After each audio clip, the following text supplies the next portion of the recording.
नमस्ते दोस्तों, welcome to my channel. और आज था संडे और आज मेरे हस्बैंड ने प्रोग्राम बनाया था, प्लान किया था कि कीर्ति हम लोग जाने वाले हैं इंडियन हैबिटेट सेंटर में, जहां हो रहा है कारवां, साहित्य का कारवां।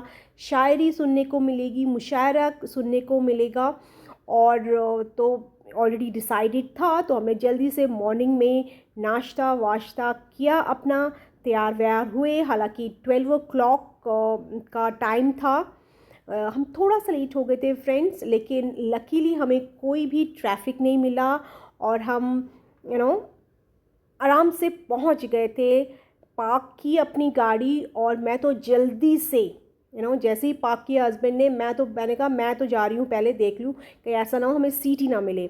तो पहुँचने के बाद एक ओपन थिएटर में प्रोग्राम हो रहा था और बहुत ही मज़ेदार अरेंजमेंट था फ्रेंड्स। और हमको लकीली बहुत ही अच्छी सीट मिल गई थी और हम बहुत खुश हुए। तो फ्रेंड्स, आप भी हमारे साथ इस प्रोग्राम का आनंद लीजिए। शुरू करते हैं। सैफ ये कैसी है खुद मुख्तारियाँ, आज धोखा दे गई सब यारियाँ। क्या कहने हैं? आहा, वाह वाह। हो गई बहुत शुक्रिया। सैफुद्दीन सैफ साहब थे। देखिए, सच्चाई तो ये है कि हमें आंखें दी हो अल्लाह ने या न दी हो, शायरी आंखें बंद करके ही की जाती है। तो बहरहाल सैफुद्दीन सैफ साहब हमारे साथ थे और अब मैं संतोष कुमार दिनकर साहब को, जिनको इब्तिदा में आवाज दी थी, मैं अब उनको एक बार फिर आवाज दे रहा हूँ। नितिन, हाँ, आपके साथ आगे।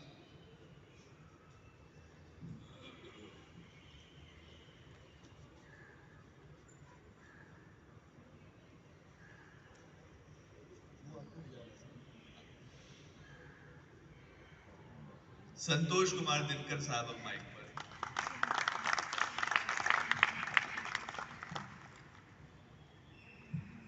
हाजरीन महफिल और जश्न आदाब के सभी लोग, सबसे पहले मुझे बुलाया गया था, लेकिन मैंने सोचा कि शैलेंद्र पहले प्रेम सुना ले और फिर उसके बाद उसको शहीद किया जा सकता है। अच्छा। लेकिन आज दरअसल मेरे इरादे कुछ वैसे नहीं हैं, तो मैं कुछ अलग सा कहूँगा। अब नहीं कुव्वतें रिझाने की, अब नहीं कुव्वतें। अच्छा दोस्तों, मेरा तो मल्टीटास्किंग चल रहा था, रिकॉर्डिंग साथ में, इंजॉय भी कर रही थी पोइट्री और क्लिक्स भी कर रही थी, बिकॉज मुझे तो मिनी ब्लॉग बनाना था अपना। कि जिस दादा के घर जन्मा तू, आज उसी घर का दादा है। जिस दादा के घर जन्मा तू, आज उसी घर का दादा है। बता उसी दादा का बेटा क्यों मरने को आमादा है। वाह वाह वाह वाह। उनको खाने को रोटी सोने को बिस्तर नहीं दिए, उनको खाने को रोटी सोने के बिस्तर नहीं दिए। जीवन भर खाया जिनका, फिर भी कहता हिस्सा आधा है। बता उसी दादा का बेटा क्यों मरने को आमादा है। वाह।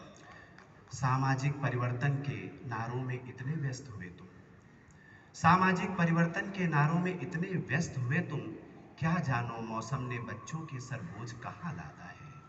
वाह बता उसी दादा का बेटा क्यों मरने को आमादा है। वाह वाह। क्या मुरली की धुन पर खुद ही भूल गया सारे वादे। क्या मुरली की धुन पर खुद ही भूल गया सारे वादे। राजभवन में नहीं द्रौपदी, सड़कों पर लुटती राधा है। बता उसी दादा का बेटा क्यों मरने को आमादा है। वाह वाह वाह। सांझ लगाई आग सवेरे उसे बुझाने पहुंच गए, सांझ लगाई आग सवेरे उसे बुझाने पहुंच गए। हमने ही पाले हैं गिरगिट, दोष हमारा ज्यादा है। बता उसी दादा का बेटा क्यों मरने को आमादा है। वाह वाह।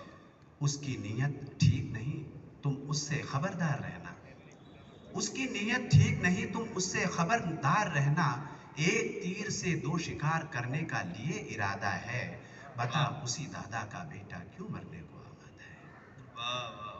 बदलेंगे हालात टंगेंगे कंधों पर सबके बस्ते, बदलेंगे हालात टंगेंगे कंधों पर सबके बस्ते। 5 नहीं 10 नहीं 15-20 साल का वादा है, बता वाह उसी दादा का बेटा क्यों मरने को आवादा है। वाह वाह वाह वाह हरी हरी दूब पर कभी प्रियतमा, प्रियतम के संग मत जाना। वाह। छोड़िए। आ अच्छा। आहा दुखी वैद्य के पास गई वो गर्भपात करवाने जब, दुखी वैद्य के पास गई जब गर्भपात करवाने वो, हंस के बोला नर ले लेना दे देना जो मादा है, बता उसी दादा का बेटा क्यों वाह मरने वाह को वाह। आवादा है। घी के दिए जलाकर मत समझो अंधेरा हार गया, घी के दिए जलाकर मत समझो अंधेरा हार गया। शतरंजी गोटी का तो संतोष सिर्फ एक प्याला है, बता उसी दादा का बेटा क्यों मरने को आमादा है, बता उसी दादा का बेटा क्यों मरने को आमादा है। Thank you. बहुत बहुत शुक्रिया। संतोष कुमार दिनकर हमारे साथ इस वक्त माइक पर थे, और अब मैं उदयपाल सिंह चौहान साहब को आवाज दे रहा हूँ। आप सब की तालियों की सपोर्ट साथ मुझे चाहिए। जाहिर है अपनी बात शुरू करता हूं बिना किसी भूमिका के कि 14 फरवरी का सूखा गुलाब लिए बैठा हूं, दिल के अनगिनत टुकड़ों का हिसाब लिए बैठा हूं। वही वाह वाह। वो रोज लिखा करती है गैरों के लिए, मैं उन खतों के जवाब लिए बैठा हूं। अच्छा है भाई, वाह वाह। भूल जाते सब सभी को एक दिन, भूल से भटका जमाना उम्र भर, भूल जाऊंगा भूल को भूल कहकर, बस आप भी मत याद आना उम्र भर। क्या बात। मधुमास में उल्लास अब न शेष रह गया, ऋतुराज में न आज कुछ विशेष रह गया, पूर्णिमा अमावस की रात बन गई, तेरे पीछे बस वीरान ये प्रदेश रह गया।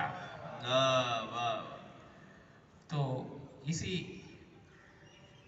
तरह से आगे कहते हैं, तो कवि प्रेमिका से ये पूछता है कि मैं क्या लिखूं। कई बार ये समस्या आती है, तो पूछता है कि तुम बता दो गीत में अब क्या लिखूं, सच लिखूं या झूठ की गाथा लिखूं।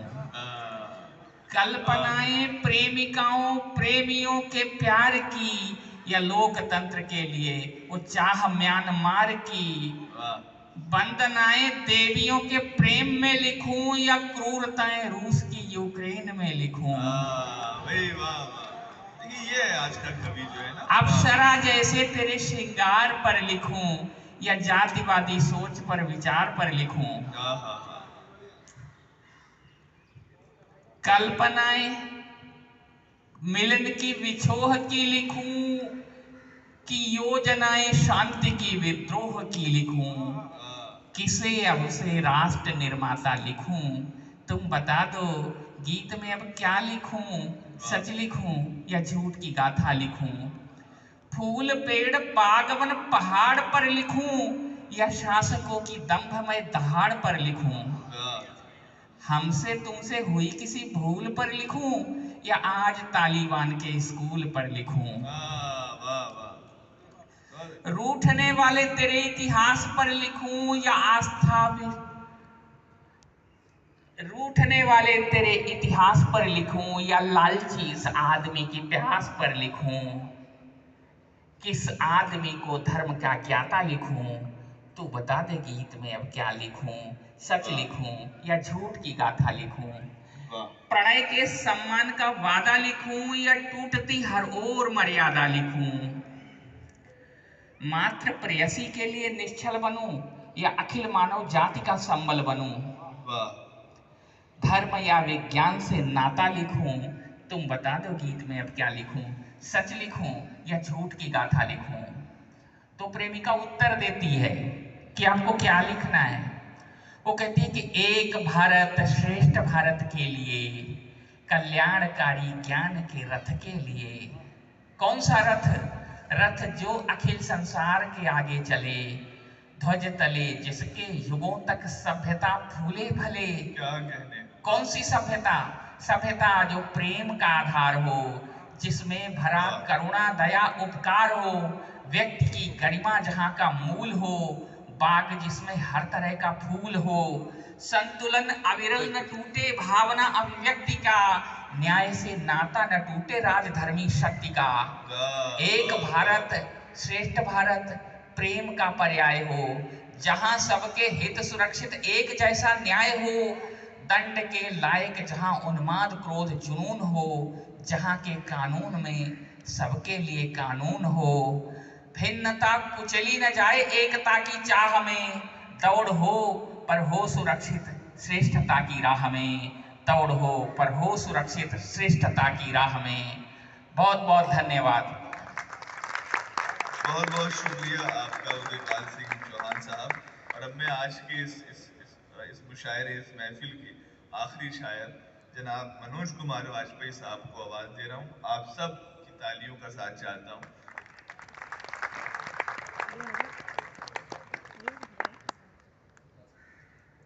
जाहिर है कि ये वो इमेजिनेशन है, वो तसव्वुरात हैं जो जाहिर है कि बहुत ख़ास हैं। शायर अपनी दाखिली कैफियत का इजहार भी कर रहा है, उसके साथ साथ आज के जो मसाइल हैं, आज के जो इशूज़ हैं, उन पर भी शायर की बड़ी गहरी नज़र है। स्वागत कीजिए। सभी को नमस्कार। ना दौलत की चाह है ना शोहरत में प्रीत, मैं मनोज हर पल लिखूं राष्ट्रभक्ति के गीत। मैं मनोज राष्ट्रभक्ति के गीत। दृष्टिहीन कहता जगत सब पर गहरी दृष्टि, दृष्टिहीन कहता जगत सब पर गहरी दृष्टि, मैं मनोज हर पल करूं सतर्कता की वृष्टि, मैं मनोज हर पल करूं सतर्कता की वृष्टि। कई कार्यक्रमों में मैं जाता हूं जब दृष्टि बाधा पर बात होती, जो कि होनी चाहिए, मैं इसको गलत नहीं समझता, तो मैं तो यही कहता हूं कि मेरे मजबूर आंसुओं न जमी पर गिरना, देखने वालों को एहसास दर्द का होगा, अपने गम को तो हम समेट कर भी जी लेंगे, कोई देखेगा तो उसके जिक्र का क्या होगा, अपने गम को तो हम समेट कर भी जी लेंगे। भाई साहब ने लिखने और लिखाने पे बात की है, मैं आखिरी कवि हूँ तो चंद्रवीर जी के हिस्से का भी थोड़ा समय ले लूंगा, वो नहीं आए, ज्यादा नहीं लूंगा, लेकिन लिखाने की बात। चंद्रवीर सर का समय ले लिया नाजिम ने। अच्छा ले लिया, अच्छा, संचालक ने ले लिया, कोई बात नहीं, थोड़ी थोड़ी बात करूंगा जी प्लीज। 3 कविताओं के 2-2 स्टेंजे पढ़ूंगा, बस हो जाएगा मेरा काम जी। तो दूर ही रहना अंधेरों चेतना के द्वार से, दूर ही रहना अंधेरों चेतना के द्वार से, कौन कहता है कि पहरेदार अब कोई नहीं, जो सदा कर्तव्य के पथ पर सजग हो जागती, लेखनी सोई नहीं वो लेखनी सोई नहीं, लेखनी सोई नहीं वो लेखनी सोई नहीं, जिससे भूषण ने शिवाजी की जवानी को लिखा, चंद ने चौहान की गौरव कहानी को लिखा, मीर बिस्मिल और बंकिम ने उठाई लेखनी तो खून से अपने वतन की जिंदगानी को लिखा। तुम कभी मजबूर गम से चूर मत समझो इसे, वीरता की बहन इसने बेबसी ढोई नहीं, लेखनी सोई नहीं वो लेखनी सोई नहीं। अब अगली कविता शुरू करता हूँ, एक कविता बड़ी है तो नहीं सुनाऊंगा, आगे शुरू करता हूँ जी। हिंदुस्तान का तन हिमालय से कन्याकुमारी तक है, और हिंदुस्तान का मन जो है वो हमारी भारतीय मेल जोल की परंपरा से निर्मित है। तो गंगा जमुनी संस्कृति की हमसे अपनी पहचान न छूटे, हिंदुस्तान का तन न टूटे, भारत माँ का मन न टूटे, हिंदुस्तान का तन न टूटे, भारत माँ का मन न टूटे। वो देव भूमि यह ज्ञान भूमि यह स्वर्ण भूमि दुनिया से न्यारी, फिर भी विजयी हुए यहाँ पर हूण कुषाण तुर्क फिर भी विजयी हुए यहाँ पर हूण कुषाण तुर्क तातारी, जो आया उसने ही लूटा कैसे भाग्य हमारे फूटे, हिंदुस्तान का तन न टूटे, चलो पुरानी भूल सुधारें, मिलजुल कर हम इसे संवारें, हिंदुस्तान का तन न टूटे, भारत माँ का मन न टूटे।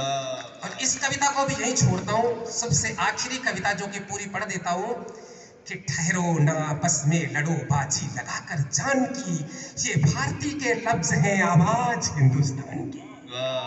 ठहरो ना आपस में लड़ो बाजी लगाकर जान की, ये भारती के लफ्ज हैं आवाज हिंदुस्तान की। माँ कह रही बच्चों मेरे है दूध की तुमको कसम, बेचो ना अपनी वीरता ढावो ना अपनों पर सितम, तुमको कसम है भारती के गोद के अभिमान की, ये भारती के लफ्ज हैं आवाज हिंदुस्तान की।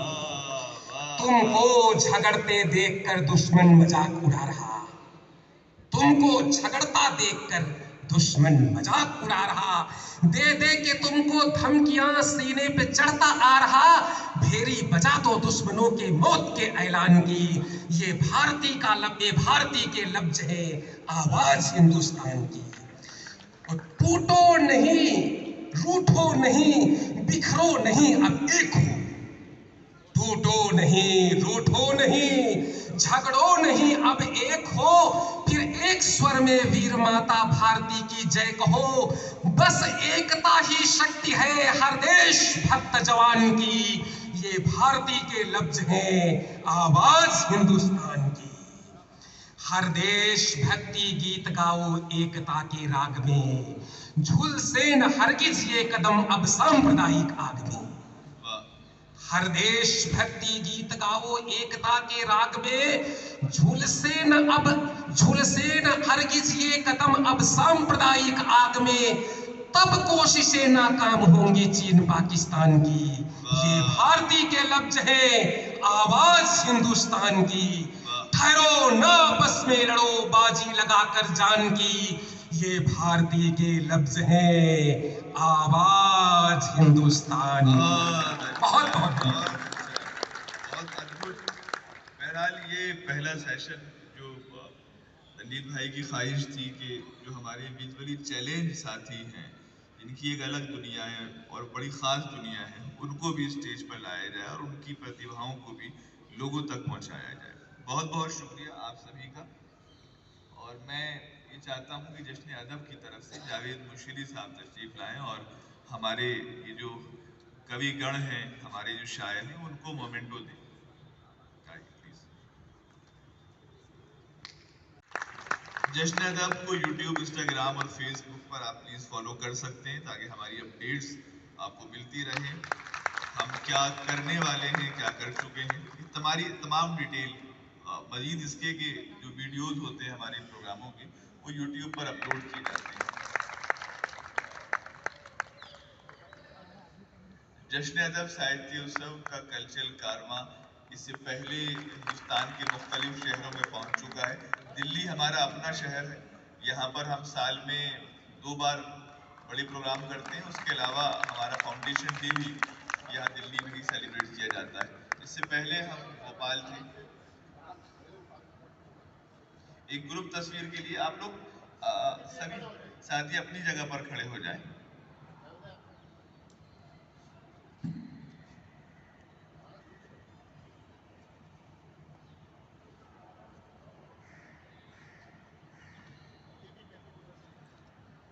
और इतनी सुंदर पोइट्री सुनने के बाद जब ये प्रोग्राम ख़त्म हुआ फ्रेंड्स, तो हस्बैंड को लग गई भूख, तो कहने लगे भाई चलो देखते हैं कुछ खाने के लिए है कि नहीं।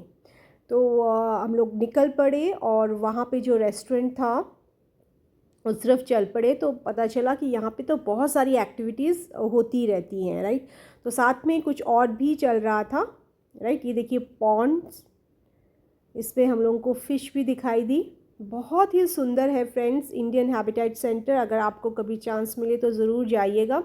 यहाँ पे इस तरह के कल्चरल प्रोग्राम्स होते रहते हैं और पेंटिंग की एग्जीबिशन, गैलरीज़ बहुत ही सुंदर है। और पार्किंग का कोई इशू नहीं है, अंडरग्राउंड पार्किंग है यहाँ पे। आप अच्छे अपनी जो गाड़ी है अच्छे से आप पार्क कर सकते हैं, कोई प्रॉब्लम नहीं है।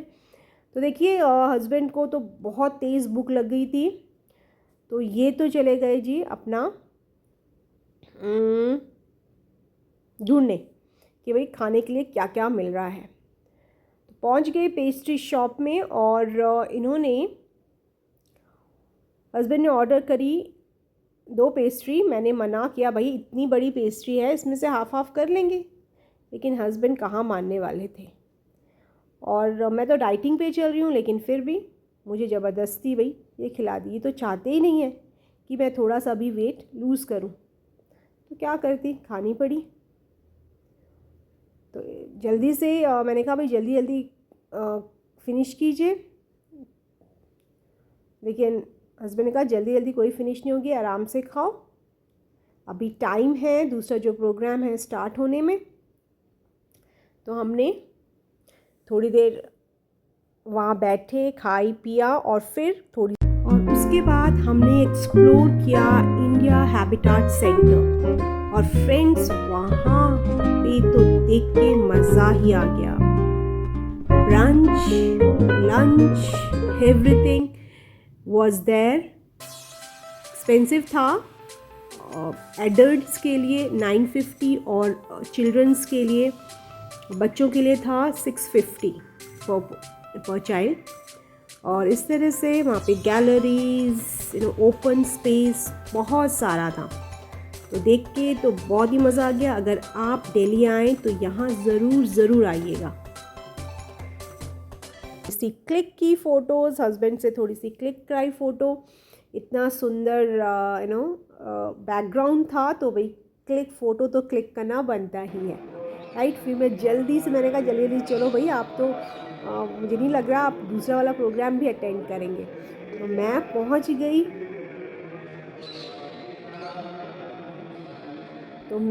गई, ओपन थिएटर। और जिस बात का डर था कि हमारी सीट जा चुकी थी और प्रोग्राम स्टार्ट हो चुका था। की बात कर रहे हैं, तो आप सबकी जो